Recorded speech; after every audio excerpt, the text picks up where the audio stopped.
Hi friends, welcome to Women's Nest. இன்னைக்கு நம்ம பார்க்க போறது கோவில் புளியோதரை. கோவில் புளியோதரை எப்படி செய்யறதுன்னு இன்னைக்கு நம்ம பார்க்கலாம். அதுக்கு முன்னாடி Women's Nest சேனலை ஃபர்ஸ்ட் டைம் பார்க்குறவங்களா இருந்தீங்கன்னா கீழ இருக்கிற ரெட் கலர் சப்ஸ்கிரைப் பட்டனை பிரஸ் பண்ணிடுங்க. பக்கத்துல இருக்கிற பெல் ஐகானையும் கிளிக் பண்ணிடுங்க. கோவில் புளியோதரை செய்யறதுக்கு ஃபர்ஸ்ட் மசாலா ரெடி பண்ணிடலாம். அதுக்கு ஒரு பேனை அடுப்பில் வச்சு நல்லா ஹீட் ஆனதும் 2 ஸ்பூன் கடலை பருப்பு 2 ஸ்பூன் உளுத்தம் பருப்பு போட்டு நல்லா ஃப்ரை பண்ணிக்கலாம். கருகாத மாதிரி நம்ம ஃப்ரை பண்ணணும்.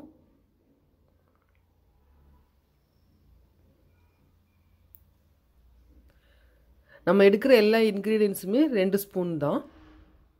வெந்தயம் மட்டும் 1 ஸ்பூன் போடணும். ஏன்னா வெந்தயம் வந்து 2 ஸ்பூன் போட்டால் ரொம்ப கசப்பு தன்மை வரும். அதுக்காக 1 ஸ்பூன் போதும். லைட்டாக ஃப்ரை ஆனதும் மீதி இருக்கிற எல்லா இன்க்ரீடியன்ஸுமே நம்ம வந்து ஆட் பண்ணிப்போம்.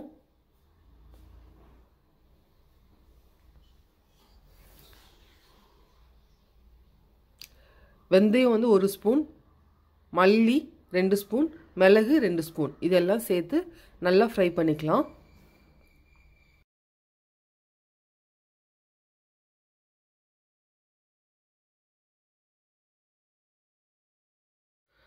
எல்லாமே ஒரே மாதிரி ஈவனாக இந்த மாதிரி ப்ரௌன் கலரில் லைட் ப்ரௌன் கலரில் வர வரைக்கும் நல்லா ஃப்ரை ஆகட்டும். இப்போ நம்ம வந்து வரமிளகா வந்து சேர்த்துக்கலாம். நான் இன்றைக்கி 5 வரமிளகா சேர்த்துருக்குறேன். உங்கள் காரத்துக்கு ஏற்ற மாதிரி நீங்கள் வந்து சேர்த்துக்கோங்க. உங்களுக்கு காரம் ஜாஸ்தி வேணால் இன்னும் 4-5 கூட சேர்த்துக்கோங்க. நல்லா லைட்டாக ஃப்ரை ஆனதுக்கப்புறமா இதை மிக்சியில் பொடி பண்ணி எடுத்து வச்சுக்கலாம். இந்த பொடி வந்து மீதி இருந்த நெக்ஸ்ட் டைம் புளியோதரை செய்யும்போது கூட நீங்கள் யூஸ் பண்ணிக்கலாம். இந்த பொடியில் வந்து ஆயில் வந்து சேர்க்க வேண்டாம். இப்போது ஆயில் சேர்த்தா ரீயூஸ் பண்ண முடியாது. இன்றைக்கே நம்ம யூஸ் பண்ணிடணும் செஞ்ச உடனே. அதனால நான் வந்து எண்ணெய் எதுவுமே சேர்க்கல, ட்ரை ரோஸ்ட் தான் பண்ணியிருக்கிறேன் எல்லாமே. இப்போது நம்ம மசாலா ஐட்டம் எல்லாமே ரெடி ஆயிடுச்சு. இதை நல்லா ஆற வச்சு மிக்சியில் பொடி பண்ணி எடுத்து வச்சுக்கலாம். இப்போ புளியோதரை பேஸ்ட் வந்து நம்ம ரெடி பண்ணிக்கலாம். அதுக்கு ஒரு கடாயை அடுப்பில் வச்சு நல்லா ஹீட் ஆனதும் 4-5 ஸ்பூன் நல்லெண்ணெய் சேர்த்துக்கோங்க. புளியோதரைக்கு நல்லெண்ணெய் வந்து நல்லா டேஸ்ட்டாக இருக்கும். இந்த அளவுக்கு நல்லா ஆயில் சேர்த்தாதான் நம்மளுக்கு புளியோதரையும் டேஸ்ட்டாக கிடைக்கும். உங்களுக்கு ஆயில் வேணான்னா நீங்கள் வந்து கம்மி பண்ணிக்கோங்க. இப்போ ஆயில் வந்து லைட்டாக ஹீட் ஆனதும் நம்ம வந்து 2 ஸ்பூன் கடலைப்பருப்பு வந்து சேர்த்து நல்லா ஃப்ரை பண்ணிக்கலாம்.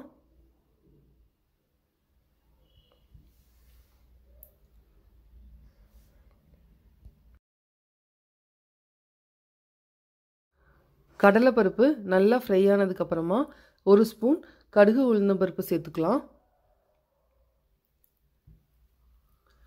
கடுகு உளுந்தம் பருப்பு சேர்த்து நல்லா லைட்டாக ப்ரௌன் கலரில் வந்ததுக்கப்புறமா 3-4 ஸ்பூன் நிலக்கடலை பருப்பை நல்லா வறுத்த நிலக்கடலை பருப்பு தொலி எடுத்து சேர்த்துக்கலாம். எல்லாம் சேர்ந்து நல்லா ஃப்ரை ஆகட்டும். எல்லாம் சேர்ந்து நல்லா ஃப்ரை ஆனதுக்கப்புறம் 5-6 வரமிளகாவை 2ஆக கீறி சேர்த்துக்கோங்க. உங்கள் காரத்துக்கு ஏற்ப எக்ஸ்ட்ரா கூட நீங்கள் வேணும்னா சேர்த்துக்கலாம். எல்லாம் சேர்ந்து நல்லா வறுத்துக்கலாம் ஒரு தடவை. எல்லாம் சேர்ந்து நல்லா பொரிஞ்சதுக்கப்புறமா கொஞ்சமாக இந்த மாதிரி ஃப்ரெஷ்ஷான கருவேப்பிலையை சேர்த்துக்கோங்க. புளியோதரைக்கு எக்ஸ்ட்ரா டேஸ்ட் கொடுக்குறதே இந்த ஃப்ரெஷ்ஷான கருவேப்பிலை தான். காஞ்ச கருவேப்பிலை இருந்ததுன்னா அதை யூஸ் பண்ணுறதுக்கு முடிஞ்ச வரைக்குமே அவாய்ட் பண்ணிவிடுங்க. கருவேப்பிலை நல்லா புரிஞ்சதுக்கப்புறமா இப்போ புளி தண்ணியை சேர்த்துக்கலாம். நான் இன்றைக்கி 2 லெமன் சைஸ் அளவு புளியை வந்து ஊற வச்சு நல்லா கெட்டியாக கரைச்சி எடுத்து வச்சுருக்கிறேன். அந்த புளி தண்ணி இப்போ சேர்த்துக்கலாம். முடிஞ்ச வரைக்கும் எவ்வளோ கெட்டியாக தண்ணி எடுக்க முடியுமோ அந்தளவுக்கு கெட்டியாக தண்ணி இல்லாமல் புளி தண்ணி வந்து ரெடி பண்ணிக்கோங்க. இப்போ கொஞ்சமாக உப்பு மஞ்சள் தூள் சேர்த்து நல்லா மிக்ஸ் பண்ணிக்கலாம்.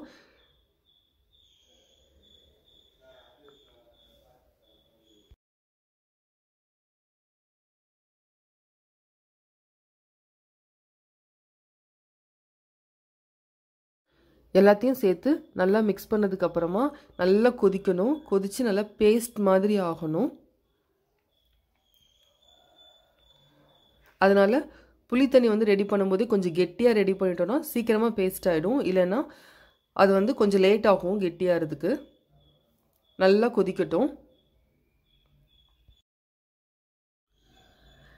5-10 நிமிஷம் போல் இந்த அளவுக்கு நல்லா கொதித்து வத்திருக்கணும் புளியோதரை பேஸ்ட் வந்து.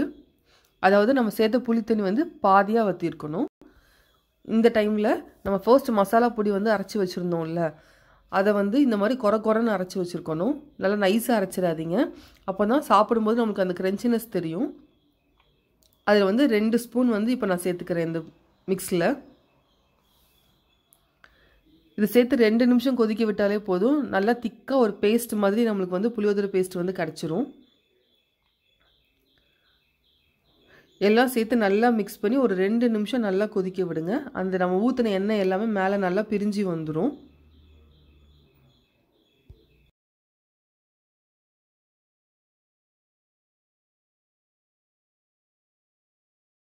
ரெண்டு நிமிஷம் போல தான் இருக்குது. நான் வந்து பொடியை மிக்ஸ் பண்ணி இந்த மாதிரி மேலே நல்லா எண்ணெய் நல்லா பிரிஞ்சு வந்துருச்சு. இப்போ நல்லா ஒரு தடவை மிக்ஸ் பண்ணி விட்டுட்டு நம்ம வந்து சாப்பாட்டில் வந்து மிக்ஸ் பண்ணிக்கலாம். நம்ம வந்து புளியோதரை பேஸ்ட் வந்து சூப்பராக இப்போ ரெடி ஆயிடுச்சு. கோவில் புளியோதரை பேஸ்ட் வந்து இப்போ சூப்பராக ரெடி ஆயிடுச்சு. இது வந்து சாப்பாட்டில் எப்படி மிக்ஸ் பண்ணுறதுன்னு இப்போ நம்ம பார்க்கலாம். நான் இன்றைக்கி 2 டம்ளர் ரைஸ் வந்து வேக வச்சு எடுத்து வச்சுருக்கிறேன். இந்த மாதிரி நல்லா உதிரியாக இருக்கணும் புளியோதரைக்கு. நீங்கள் சாப்பாடு வந்து இறக்குன உடனே 2 ஸ்பூன் நல்லெண்ணெய் சேர்த்திங்கன்னா இந்த அளவுக்கு நல்லா உதிரியாக வந்துடும். இப்போ வந்து 2லேருந்து 3 ஸ்பூன் புளியோதரை பேஸ்ட் போட்டு நல்லா மிக்ஸ் பண்ணிக்கோங்க.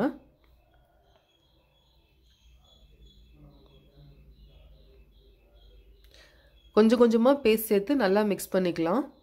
இப்போ வந்து நம்ம மசாலா பொடி வந்து 2 ஸ்பூன் இப்போ சேர்க்கணும். நம்ம ஃபர்ஸ்ட் அரைச்சி வச்சுருந்தோம்ல அதே மசாலா பொடியில் 2 ஸ்பூன் இப்போ சேர்த்து கொஞ்சமாக நல்லெண்ணெய் சேர்க்குறதா இருந்தாலும் சேர்த்துக்கோங்க. நான் வந்து இன்றைக்கி ஆல்ரெடி புளியோதரை பேஸ்ட்லேயே நிறைய எண்ணெய் சேர்த்துருக்கிறேன். ரைஸ்லேயும் 2லேருந்து 3 ஸ்பூன் சேர்த்துருக்கிறேன். அதனால் எக்ஸ்ட்ரா எண்ணெய் எதுவும் சேர்க்கலை. நீங்கள் சப்போஸ் எண்ணெய் கம்மியாக சேர்த்துருந்தீங்கன்னா இந்த டைமில் 2லேருந்து 3 ஸ்பூன் எண்ணெய் சேர்த்து அந்த மசாலா பொடி கூட சேர்த்து நல்லா மிக்ஸ் பண்ணிக்கோங்க. திரும்ப உங்களுக்கு தேவையான அளவு புளியோதரை பேஸ்ட் போட்டு நல்லா மிக்ஸ் பண்ணிக்கலாம். இந்த அளவுக்கு நல்லா மசாலா வந்து எல்லா இடத்துலையும் மிக்ஸ் ஆகிற மாதிரி மிக்ஸ் பண்ணிக்கோங்க. நீங்கள் ஒரு தடவை டேஸ்ட் பார்த்துக்கோங்க. உங்களுக்கு உப்பு பத்தலைன்னா இந்த ஸ்டேஜ்லேயே கொஞ்சமாக உப்பு சேர்த்து ஃபுல்லாக மிக்ஸ் பண்ணி விட்டுடலாம். இப்போ நம்ம புளியோதரை வந்து ரெடி ஆகிடுச்சு. கோவில் புளியோதரை.